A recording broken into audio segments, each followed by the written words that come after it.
In the video you're about to see, a group of Antiguan nationals, born and raised on this soil, are trying to access what should be theirs by birthright, a public beach. But instead of open shores, they're met with fences, barriers erected by foreigners who now claim what was once our communal space. This isn't the first time. In fact, this is the third, maybe the fourth, video I've had to create about this exact issue. Different islands, same story. Foreign interests quietly swoop in, buy out public beaches, and lock our people out. You saw it in St. Lucia too. Locals marching, chanting, begging for justice.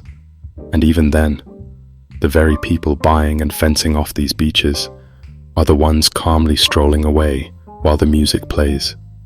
So I ask again, how long? How long will we allow this to happen? Because here's the truth nobody wants to face. In every single case, it ends the same way. The people cry out. The government pretends to listen. But it's the same government that sold the land in the first place. Your government is not on your side. They're on the side of the one with the deepest pockets. And you cannot compete with centuries of colonial wealth, generations of stolen labor, generations of inherited power. You cannot outbid a system that was designed to keep you behind. And that's why people forget. That's why they go quiet. Because survival kicks in. Because poverty has been weaponized. People cannot afford to stand and fight. They've got families, bills, rent. The government should be the shield of the poor. Instead, it sells the last of their inheritance. You think you can go to Europe or Asia and fence off a public beach? Try it. They'll shut you down immediately. So how is it? They come here, to nearly every Caribbean island, and do exactly that, with legal paperwork in hand. This is war. This is recolonization in real time. Only this time, it wears a suit. It speaks with money. And it buys silence, influence, and land. And the worst part? Even when a leader wants to resist, they're trapped. Because if they push back, they're called corrupt, discriminatory, biased. They're told, you can't use slavery as a reason anymore. But why not? Why shouldn't we use slavery? You built wealth upon wealth while we inherited nothing but trauma. You got reparations. We got fences. So until our people are economically whole, until we're no longer disadvantaged by design, then yes, we must bring up slavery. We must use it as our ace. This is why vanguards are needed. This is why voices like yours, like mine, must rise. Because if we don't sound the alarm, they'll rewrite the story. They'll erase the people. They'll sell the last grain of native sand, and they'll call it progress. So to every Caribbean citizen watching this, wake up.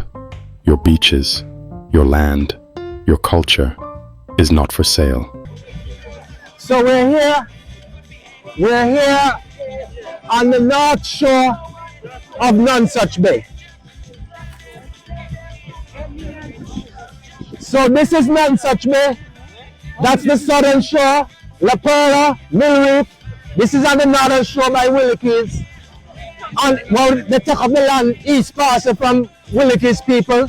This land was given by the syndicate estate to Willikies people so they could have their ruminants, keeping their ruminants out of the cane field.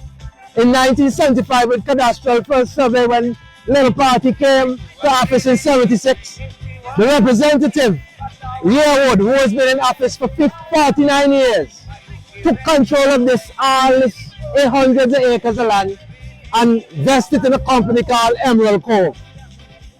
2 houses beyond coming in, former Italian President Prime Minister Berlusconi used to live there, the same one that ended up in the jail. And just round the bend you can't see, Lester Bird had a property there and other properties where you want. And so we're here. Imagine when we came, the security tell us we had to walk coming all here. Look how the locals are so happy to put their toe in the sand on this beach. And they want to take on this beach from us. As a matter of fact, this beach was in the news a few years ago. I don't know if many of you can remember, a few years ago, they found some drugs on the beach in this same area, behind this gated community, where ONDCP and others did some search and found a lot of illegal drugs smuggling on this beach behind the gated community. So a lot of things happen. A lot of things happen behind here. So this is the beach. The beach is ours. So Jack wants to keep us from this beach. Can you imagine? Jack, the beach is ours, Jack. The beach is ours.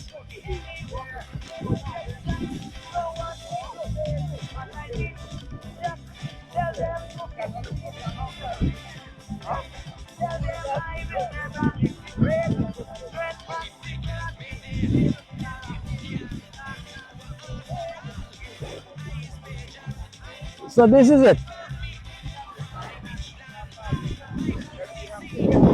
So Jack wants to keep us from this beach.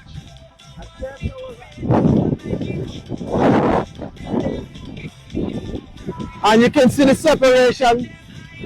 So on the same beach, they carry boulders out into the water. We're ready. So they carry boulders out into the water to break up and separate the beach. So they're trying to control the beach, so that you see what happens up here behind in Emerald Cove.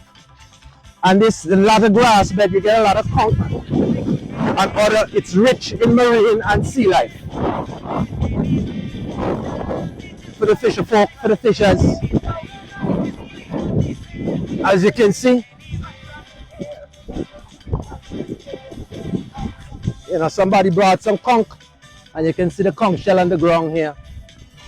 Broke up some conch. So this is where people sustain themselves, and they want to keep us off the beach. Mill Reef in the background, La Perla.